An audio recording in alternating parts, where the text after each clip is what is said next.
Mas. Wah, ini sudah. Ya. Kasih.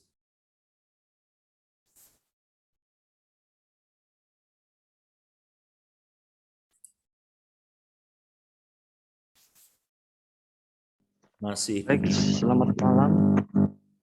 Kasih Tuhan Yesus dan siswa. Mempelajari firman Tuhan, kita akan satu dalam doa. Satu dalam doa. Terima kasih Bapa untuk segala kasih kebaikan, anugerah-Mu yang senantiasa Engkau limpahkan dalam setiap kehidupan kami pribadi maupun setiap keluarga. Terima kasih dan bersyukur karenanya, dan pada saat ini dalam ibadah persekutuan rumah tangga kami telah menaikkan pujian, syukur dan pujian memuliakan nama-Mu. Biarlah itu berkenan dan layak di hadapan hadirat-Mu. Pada saat ini Bapa, kami rindu belajar satu bagian firman-Mu jadi dasar dalam kehidupan setiap pribadi dan keluarga kami. Iya. Allah Kudus kiranya melawat kami, layakkan kami untuk berkati oleh firman Tuhan yang pada malam hari ini Engkau percayakan untuk menyampaikan perenungan akan firman-Mu. Biarlah Engkau rapi berkati. Terima kasih Bapa, kami serahkan jam ini ke dalam tangan-Mu. Engkau yang menyertai memimpin kami dari awal hingga akhirnya. Dalam nama-Mu Tuhan Yesus kami berdoa, haleluya, amin. Amin. Kita akan buka kitab kita akan baca sebagian firman Tuhan yang berdasar dalam ibadah persekutuan rumah tangga pada malam hari ini. Itu kita akan belajar dari kitab Mazmur, pasalnya ayat ke-115, ayat 1 sampai ayat ke-18, cukup panjang. Saya akan baca ini untuk kita semua. Mazmur 115, ayat 1 sampai ayat yang ke-18.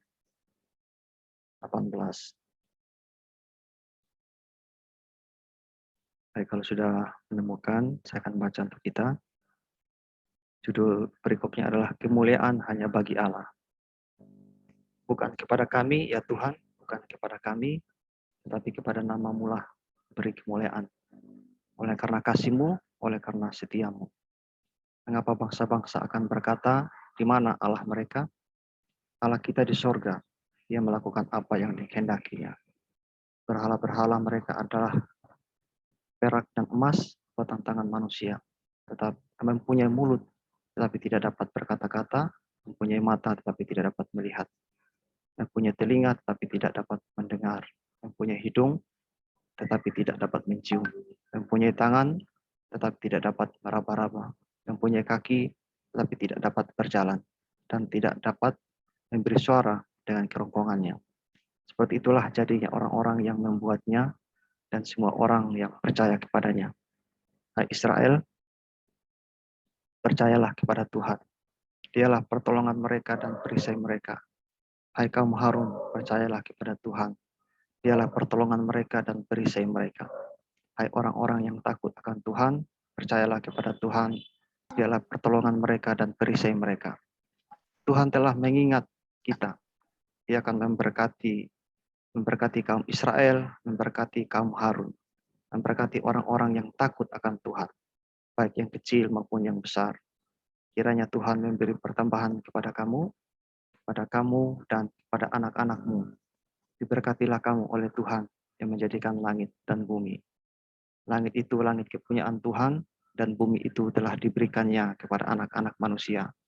Bukan orang-orang mati akan memuji-muji Tuhan, dan bukan semua orang yang turun ke tempat sunyi, tetapi kita akan memuji Tuhan sekarang ini dan sampai selama-lamanya. Haleluya. Baik, sebelum saya menyampaikan perenungan firman Tuhan, saya mau buka video dulu ya. Saya nggak tahu bisa share nggak? Siapa ya kok ya? Bisa Pak Andre. Oke.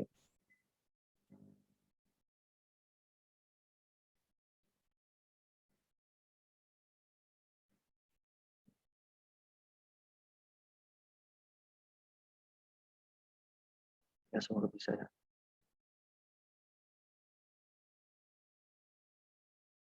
Pasien Rumah Sakit Jiwa Provinsi Jawa Barat di Cisarua, Bandung Barat, kebanjiran pasien anak-anak. Setiap bulannya 10 hingga 12 pasien anak menjalani rawat jalan maupun inap di RSJ. Hasil pemeriksaan tim medis, masalah kejiwaan yang dialami anak-anak disebabkan penggunaan gadget atau gawai berlebihan. Sejak tahun 2016 sudah ada 209 pasien anak yang kecanduan main gawai. Umumnya yang dibawa ke rumah sakit itu sudah lebih berat ya, dokter. Kondisinya sudah komorbid tadi, sudah dengan gangguan penyerta. Jadi kan sayang banget gitu. Padahal pada saat mereka masih bisa dicegah sebelum ada gangguan penyerta, itu lebih baik lagi gitu. Dan itu ketahuan pasti di rumah. Pada saat biasanya main, kok sekarang lebih suka di kamar gitu kan. Terus atau dia biasanya senang dengan beraktivitas dengan seluruh anggota keluarga, sekarang kok lebih suka menyendiri. Nah, Bagi orang tua harus mewaspadai beberapa gejala anak kecanduan gawai. Biasanya anak mainkan gadget lebih dari 6 jam per hari. Berbohong untuk bisa bermain gadget, tidak main game membuat anak cemas, serta mengamuk atau menangis saat game diambil paksa. Bahaya penggunaan gawai atau gadget pada anak sangatlah beragam. Mulai dari anak-anak sulit berkonsentrasi, gangguan penglihatan, radiasi otak, menghambat kemampuan bicara, hingga obesitas. Dari Bandung, Jawa Barat, Yuwono Ainus melaporkan.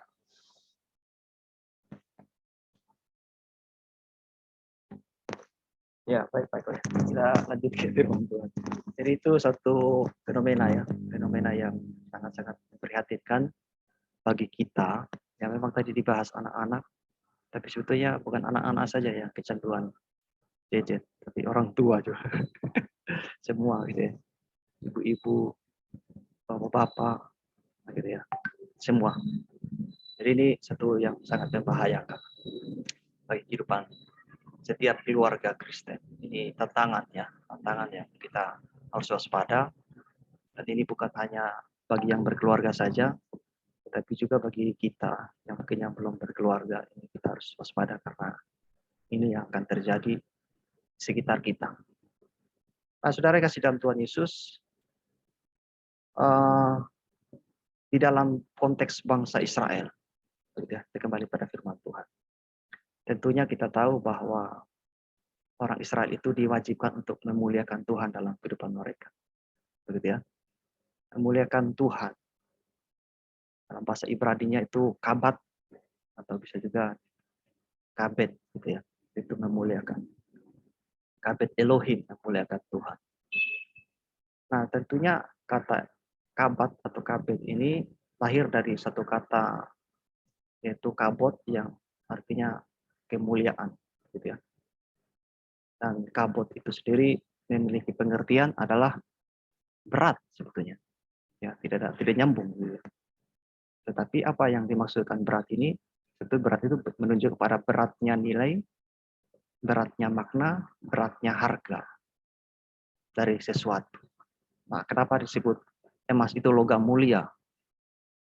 Bukan karena apa, tapi karena dia secara nilai itu lebih daripada logam yang lain. Makanya dia disebut yang logam mulia.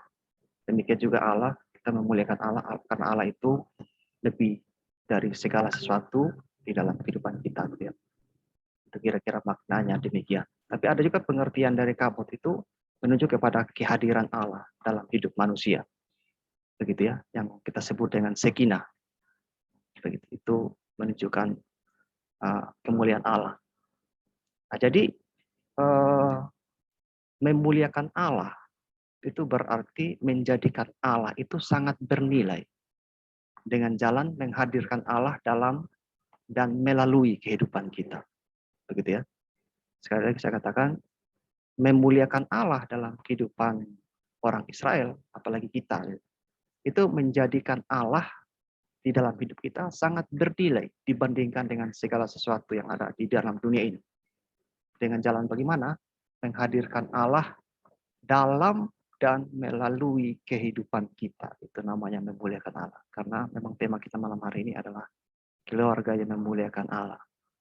Ya, keluarga berbicara ibu, bapak, kakek, nenek, anak-anak semua ya yang ada dalam kehidupan keluarga itu. Nah, di dalam memuliakan Allah, kalau kita lihat dalam konteks bangsa Israel itu tidaklah gampang, begitu ya, tidak mudah. Seperti membalikkan telapak tangan orang katakan. Karena tantangan itu sangat besar. Kalau kita lihat konteks bangsa Israel, begitu ya, banyak tantangannya yang membawa mereka itu jauh daripada Allah.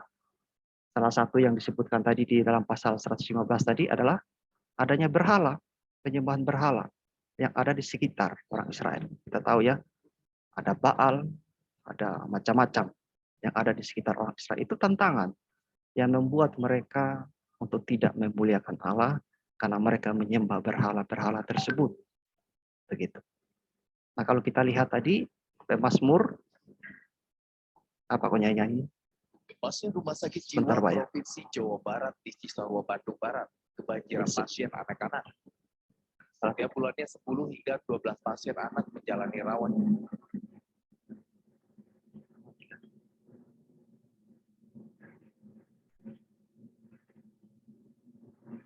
Minta maaf jemaat Tuhan ya, karena video tadi dihidup sedikit. Ya baik, kita lanjut lagi. Nah, di dalam tantangan orang Israel itu, maka saya katakan tadi, ya bukan saya katakan ya, tapi firman Tuhan tadi berkata bahwa adanya penyembahan berhala. Kita mulai lihat kalau kita teliti adalah firman Tuhan tadi mengenai berhala itu, dikatakan ayat 4 tadi, bahannya itu dari emas dan perak yang dibuat oleh tangan manusia. Ayat yang kelima katakan, mempunyai mulut tetapi tidak bisa berbicara, memiliki mata tetapi tidak dapat melihat. Ayat 6 dikatakan mempunyai telinga, tetapi tidak bisa mendengar, memiliki hidung, tetapi tidak bisa mencium. Ayat ke-7 dikatakan mempunyai tangan, tetapi tidak bisa meraba, memiliki kaki, tetapi tidak bisa berjalan, dan tidak memberi suara dari kerongkongannya. Nah, itulah berhala. Begitu ya. Dan ini adalah tantangan yang sangat besar di dalam kehidupan bangsa Israel pada waktu itu, di dalam mereka memuliakan Tuhan. Dan itu yang menjauhkan mereka dari hadapan Tuhan, di dalam mereka berupaya untuk memuliakan Tuhan. Saudara kasih dalam Tuhan Yesus, ya keluarga Kristen yang Tuhan kasihi dan semua mahasiswa yang Tuhan kasihi, di dalam kehidupan kita pada saat ini, tentunya berhala-berhala itu tentunya tidak seperti itu modelnya. Gitu ya. Berhala zaman sekarang, berhalanya modern dan canggih sesuai dengan zamannya. Sehingga kita tidak sadar bahwa itu adalah berhala, gitu ya. Sehingga membawa kita tidak memuliakan Tuhan di dalam hidup kita. Ya, contohnya seperti apa? Ya, seperti contoh tadi itu di video yang di awal tadi. Itu hanya salah satu, begitu ya. Jadi saya tidak melarang sini kita tidak boleh pakai HP. Kita harus pakai HP, tapi yang utama itu pakai pada waktunya dan fungsinya. Jangan melebihi daripada itu. Kalau melebihi daripada itu, maka dia akan menjadi berhala. Nah, kalau Kristen Tuhan kasihi, seperti saya katakan tadi bahwa tema kita pada malam hari ini adalah keluarga Kristen yang memuliakan Tuhan. Begitu ya. Dan kalau kita lihat dari firman Tuhan tadi yang kita sudah baca Mazmur 115, maka kita akan mempelajari ada dua aspek sebetulnya di dalam kita memuliakan Tuhan dalam hidup ini. Ya, secara khusus dalam konteks kita orang percaya pada saat ini. Ya, sekali lagi ada dua aspek di dalam kita memuliakan Tuhan ya dalam kehidupan orang percaya saat ini. Aspek yang pertama itu berbicara mengenai dasar dan landasan mengapa orang Kristen atau orang percaya itu senantiasa memuliakan nama Tuhan. Itu aspek yang pertama. Aspek yang kedua berbicara mengenai bagaimana caranya kita memuliakan nama Tuhan. Nah, itu ya. Jadi ada dua aspek tadi dari firman Tuhan tadi yang mengajarkan kepada kita bagaimana kita memuliakan Tuhan. Yang pertama adalah bagaimana dasarnya, landasannya. Mengapa kita harus senantiasa memuliakan nama Tuhan dalam hidup kita. Yang kedua adalah caranya bagaimana memuliakan Tuhan. Secara khusus dari Mazmur 115. Nah, dua aspek ini menolong kita untuk memahami mengenai memuliakan nama Tuhan. Hidup memuliakan Tuhan adalah hidup yang berkenan dan dikehendaki oleh Tuhan. Kita akan mulai dari dasarnya, landasannya. Kenapa kita senantiasa memuliakan nama Tuhan? Itu ada di ayat 1 sebetulnya. Itu dasar yang pertama. Saya baca lagi untuk kita, ayat 1 katanya, bukan kepada kami ya Tuhan, bukan kepada kami, tetapi kepada namamu lah beri kemuliaan, oleh karena kasih-Mu, oleh karena setiamu. Ya. Kenapa kita memuliakan Tuhan? Karena Tuhan penuh dengan kasih dan setia. Ya, tadi kita sudah pujikan Tuhan ya. Puji nama Tuhan. Tadi juga Bu Maria sudah bersaksi. Ya, Bu Joanik juga tadi bersaksi tentang kasih Tuhan dalam hidup kita. Kasih dan setia itu tidak bisa dipisahkan. Kalau tidak ada setia, tidak mungkin ada kasih. Kalau tidak ada kasih, tidak mungkin ada setia. Dua itu adalah seperti dua sisi mata uang yang saling melengkapi, dan itu identik dengan pribadi Allah ya, dan di dalam karyanya di dalam kehidupan kita tidak bisa terpisahkan antara kasih dan setia itu. Kasih itu dalam bahasa Ibrani itu ya keset gitu ya, bukan keset lap kaki ya, keset, dan setia itu emet. Kalau kita lihat saudara, penjelasan yang lebih luas mengenai kasih tersebut ada di Mazmur 117 ayat 2. Di sana dikatakan bahwa sebab kasih-Nya hebat atas kita dan kesetiaan Tuhan untuk selama-lamanya. Ya. Ulangi lagi, Mazmur 117 ayat 2. Sebab kasih-Nya hebat atas kita dan kesetiaan Tuhan untuk selama-lamanya. Nah, kalau kita teliti bagian firman Tuhan ini akan menjadi khotbah yang sangat panjang terkait dengan pengajaran iman Kristen yang sangat-sangat memperlengkapi hidup iman kita terkait dengan kasih Allah.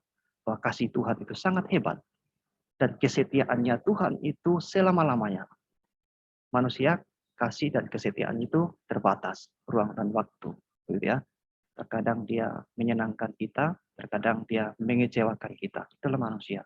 Tapi kalau Tuhan dikatakan bahwa kasih-Nya hebat, kesetiaan Tuhan untuk selama-lamanya.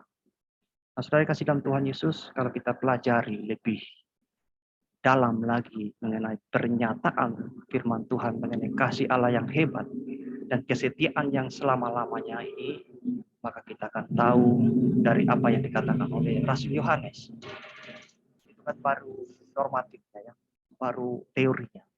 Tapi bukti nyata tentang kasih Allah yang hebat dan kesetiaannya untuk selama-lamanya ada di dalam pernyataannya Yohanes. Kalau kita baca itu ada di 1 Yohanes 4 ayat 8 sampai ayat 10. Saya baca untuk kita ya.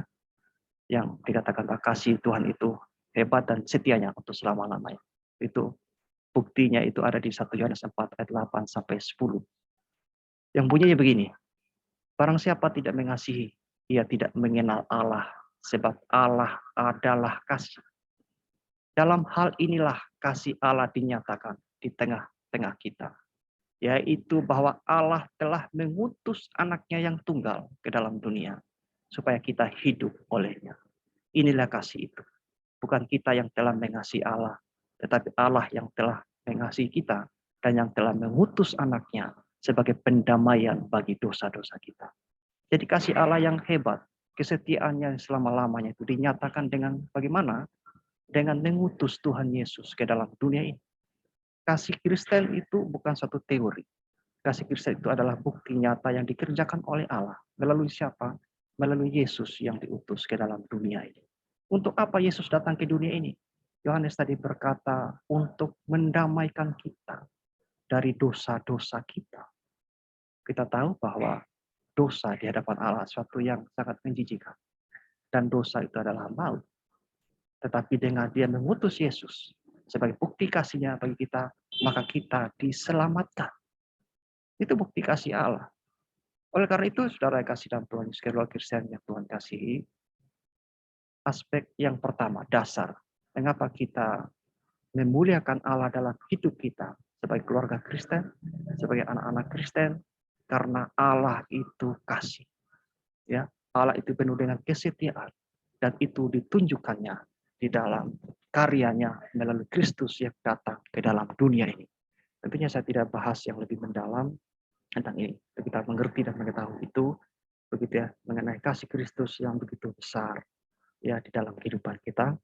Ya, kesetiaannya berbicara mengenai dia rela, dirinya dihina, dia diludahi, kepalanya dipukul oleh kentung, begitu ya, tongkat itu, dan dia melawan, dia dicambuk, dan dia rela menderita di atas kayu salib, mati. Itu kesetiaannya yang sungguh luar biasa bagi kita. Kasih dan kesetiaan Allah dinyatakan di dalam pribadi Kristus. Karena itu menjadi dasar bagi kita untuk kita harus memuliakan Tuhan dalam hidup kita. Itu dasar yang pertama. Dasar yang kedua, mengapa kita memuliakan Allah? Itu ada di ayat 12 sampai ayat 15. Saya baca untuk kita ayat 12 sampai 15. Tuhan telah mengingat kita. Ia akan memberkati. Memberkati kaum Israel, memberkati kaum Harun. Memberkati orang-orang yang takut akan Tuhan, baik yang kecil maupun yang besar. Kiranya Tuhan memberi pertambahan kepada kamu dan kepada anak-anakmu. Diberkatilah kamu oleh Tuhan yang menjadikan langit dan bumi. Alasan yang kedua yang menjadi landasan mengapa kita memuliakan Tuhan adalah karena Allah kita itu Allah yang senantiasa memberkati kita. Begitu ya. Allah yang senantiasa memberkati umatnya. Tadi disinggung mengenai keberadaan orang Israel. Kaum Harun berbicara dengan para imam. Dan orang percaya itu berbicara mengenai orang-orang di luar bangsa Israel yang percaya kepada Yahweh. Dikatakan bahwa Allah memberkati di dalam kehidupan bangsa Israel sendiri sejak Abraham dipanggil ya untuk melahirkan keturunan seperti pasir di laut dan bintang di langit. Tuhan menjanjikan berkat-berkat bagi umatnya kalau mereka taat kepada Allah. Itu artinya bahwa Allah itu Allah yang senantiasa mau memberkati umatnya. Dan bukan umatnya saja, tetapi kepada semua. Tadi disebutkannya. Bukan saja orang yang suka beribadah melayani dia, tapi juga ada orang Israel sebagai umat biasa dan orang di luar Israel yang percaya kepada Allah. Yang penting intinya adalah bahwa Allah itu senantiasa memberkati setiap orang yang percaya kepada dia. Yang kasih dia dalam kehidupan kita. Itu menjadi alasan yang kedua. Mengapa kita harus memuliakan Tuhan? Karena Allah kita adalah Allah yang menjadi pribadi yang senantiasa memberkati kita. Tentunya, bagi saudara ya, kita adalah orang-orang yang percaya kepada Yesus, ada orang-orang diberkati. Tentunya bukan memberkati kita dengan harta yang melimpah. Itu bukan jaminan, itu bukan suatu ukuran bahwa kita diberkati oleh Tuhan. Saya tadi bersaksi kepada teman-teman di kelas. Saya katakan bahwa di dalam masa corona ini, saya dipakai Tuhan untuk memberkati keluarga saya. Itu tidak pernah saya lakukan sebelumnya. Corona tahun 2000, bulan April, dan pada bulan Desember itu saya bisa mengirimkan berkat materi gitu ya untuk keluarga saya dalam jumlah yang lumayan. Itu tahun Desember 2020 dan kemarin saya ulang lagi Desember 2021. Pada itu sebelum corona saya nggak pernah kasih ke keluarga saya. Itu bukti bahwa dalam kesulitan Tuhan tetap memberkati umatnya. Asalkan kita tetap menaruh harapan, bersandar, bergantung kepada Dia. Gak usah takut. Karena Allah kita memang aturnya adalah memberkati umatnya. Saya ingat apa yang dikatakan Sabto, saya masih jadi mahasiswa. Sabto mengatakan bahwa orang yang paling gak tahu diri itu adalah orang yang bertanya, hari ini saya makan apa? Ya, kalau mungkin Pak Sabto masih ingat, saya ingat itu. Pak Sabto katakan orang yang paling tidak tahu diri. Orang yang mengatakan, bertanya, hari ini saya mau makan apa? Bukan artinya dia banyak uang apa, tapi dia dalam keadaan susah. Bertanya. Lain kalau orang kaya, ya. Apa artinya dia susah memilih. Nah, saudara, kita sebagai orang percaya kepada Allah kita, yang hidup kita memuliakan Tuhan, tidak usah khawatir karena memang natur Allah kita adalah Allah yang memberkati. Ya. Sejak awal dan sampai selama-lamanya, pribadi Allah kita Allah yang memberkati kita umatnya. Oleh karena itulah menjadi dasar dan alasan mengapa kita harus memuliakan Tuhan dalam hidup kita. Itu yang kedua. Sekarang kita akan melihat alasan yang ketiga. Menjadi dasar mengapa kita harus memuliakan Tuhan dalam hidup ini. Itu ada di ayat 15 sampai ayat 18. Yang bunyinya demikian. Diberkatilah kamu oleh Tuhan yang menjadikan langit dan bumi. Langit itu langit kepunyaan Tuhan. Dan bumi itu telah diberikannya kepada anak-anak manusia. Bukan orang-orang mati akan memuji-muji Tuhan. Dan bukan semua orang yang turun ke tempat sunyi. Tetapi kita akan memuji Tuhan sekarang ini dan sampai selama-lamanya. Haleluya. Saudara kasih dalam Tuhan Yesus, sebagai orang yang percaya akan Alkitab, kita yakin dan percaya bahwa Elohim adalah pencipta alam semesta ini. Ya. Tentu banyak teori yang menentang kebenaran ini, tapi kita tidak usah peduli. Ya, biarlah mereka meyakini teori itu. Tapi kita tetap percaya dan yakin, seyakin-yakinnya bahwa Elohim, Allah kita itu adalah pencipta alam semesta ini. Nah, ini menjadi dasar yang ketiga. Mengapa kita harus memuliakan Tuhan?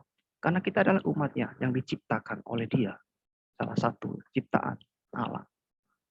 Karena Dia adalah Allah yang Maha Kuasa, pencipta alam semesta ini. Begitu. Dan itu menjadi alasan yang ketiga, mengapa kita harus memuliakan Tuhan. Karena sumber hidup kita, tujuan hidup kita, arah hidup kita adalah kepada Dia. Seandainya Allah tidak menyatakan diri di dalam Alkitab, maka kita tidak tahu dari mana kita datang. Tidak tahu kita mana pergi. Tidak tahu arah dan tujuan. Tapi kita tahu Alkitab mengajarkan itu. Oleh karena itu, kewajiban kita adalah memuliakan Tuhan. Karena kita tahu bahwa Allah kita adalah Allah pencipta alam semesta ini. Termasuk kita yang ada di dalamnya. Karena itu sebagai orang yang tahu diri, begitu ya, kita harus memuliakan Allah di dalam kehidupan kita. Saudara kasih dalam Tuhan Yesus, itu menjadi 3 dasar, begitu ya. Mengapa kita harus memuliakan Allah? Saya ulangi lagi bahwa yang pertama itu adalah karena Allah kita penuh dengan kasih dan setia. Dan yang kedua bahwa Allah itu adalah pribadi yang senantiasa memberkati umatnya. Dan yang ketiga adalah bahwa Allah kita itu adalah pencipta alam semesta ini, pencipta diri kita ini. Nah, yang kedua, aspek yang kedua adalah bagaimana caranya kita memuliakan Allah. Tadi kita belajar dasar. Aspek yang kedua adalah bagaimana cara kita memuliakan Tuhan dalam hidup kita. Itu ada di dalam ayat 9 sampai ayat 11. Saya baca dengar pada kita semua, itu caranya. Saya baca untuk kita ya, ayat 9 sampai ayat 11. Bunyinya begini. Hai Israel, percayalah kepada Tuhan. Dialah pertolongan mereka dan perisai mereka. Hai kaum Harun, percayalah kepada Tuhan. Dialah pertolongan mereka dan perisai mereka. Hai orang-orang yang takut akan Tuhan, percayalah kepada Tuhan. Dialah pertolongan mereka dan perisai mereka. Bagaimana caranya kita memuliakan Tuhan? Firman Tuhan di sini mengajarkan kepada kita bahwa kita hanya butuh satu tindakan saja. Yaitu apa? Percaya. Ya, percaya kepada Dia. Masih ingat kenapa Tuhan Yesus menegur Thomas pada waktu itu? Dia menegaskan, mengajarkan suatu pelajaran berharga bahwa berbahagialah mereka yang tidak melihat tapi percaya. Demikian juga kita dalam hidup kita. Tuhan hanya menuntut kita untuk percaya kepada Dia. Keluarga Kristen, kalau kau mau memuliakan Tuhan, sangat simpel, percayalah kepada Tuhan dalam hidup kita. Itu yang dikehendaki Tuhan. Tidak percaya kepada yang lain. Dan itu adalah lawan daripada penyembahan kepada berhala-berhala tadi. Kemungkinan saudara, pokok persoalan yang terjadi di dalam kehidupan anak-anak yang menjadi masalah tadi itu adalah karena apa? Karena mereka tidak percaya kepada Tuhan. Bukan karena agama mereka agama non-Kristen, bukan. Tapi mereka tidak percaya kepada pribadi yang agung. Ya tentu kita kenal di dalam pribadi Tuhan Yesus Kristus. Jadi sangat penting dan sangat mendasar dalam kehidupan kita. Ya, dan itu menjadi persoalan di dalam kehidupan bangsa Israel di tengah-tengah berhala yang menjamur sekitar mereka. Karena mereka bermasalah dengan percayanya. Mahasiswa, Seferata, Tuhan tidak mau melihat jabatan, gelar kita. Kalau engkau tidak percaya kepada Tuhan, engkau tidak memuliakan nama Tuhan. Dan siapapun kita orang Kristen, kalau kita tidak percaya kepada Tuhan, bukan percaya Yesus adalah Tuhan dan Juru Selamat, tapi mempercayakan seluruh kehidupan kita untuk diatur oleh Tuhan, maka engkau tidak memuliakan Tuhan dalam kehidupan ini. Dia berbicara kepada siapa tadi? Kepada orang Israel, kepada kaum imam, keturunan Harun, para imam, kepada orang-orang percaya. Saya katakan tadi ya, dia berbicara orang-orang di luar orang Israel yang percaya kepada Tuhan. Yang dia katakan adalah apa? Yang ditegaskan adalah percayalah kepada Tuhan. Itu kewajiban kita yang harus kita lakukan di dalam kehidupan kita. Kalau kita mau memuliakan Tuhan, percayalah kepada Tuhan. Dan bagaimana bentuknya percaya kepada Tuhan? Rasul Yohanes kembali lagi mengingatkan kepada kita ya mengenai rahasia percaya kepada Tuhan. Ya, sebagai lanjutan dari ayat yang tadi, maka Rasul Yohanes mengajarkan kepada kita bagaimana percaya kepada Tuhan. 1 Yohanes 4 ayat 15 sampai ayatnya ke-19 yang bunyinya begini. Barang siapa mengaku bahwa Yesus adalah anak Allah, Allah tetap berada di dalam dia dan dia di dalam Allah. Kita telah mengenal dan telah percaya akan kasih Allah kepada kita. Allah adalah kasih. Dan barang siapa tetap berada dalam kasih, ia tetap berada di dalam Allah dan Allah di dalam dia. Dalam hal inilah kasih Allah sempurna di dalam kita, yaitu kalau kita mempunyai keberanian percaya pada hari penghakiman. Karena sama seperti dia, kita juga ada di dalam dunia ini. Di dalam kasih tidak ada ketakutan, kasih yang sempurna melenyapkan ketakutan. Sebab ketakutan mengandung hukuman. Dan barang siapa takut, ia tidak sempurna di dalam kasih. Kita mengasihi karena Allah lebih dahulu mengasihi kita.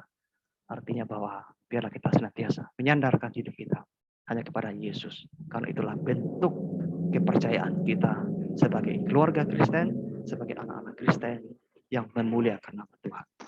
Demikian firman Tuhan malam hari ini, kiranya Tuhan memberkati kita. Saya minta Pak Eko untuk tutup di dalam doa. Terima kasih. Ya, mari kita berdoa.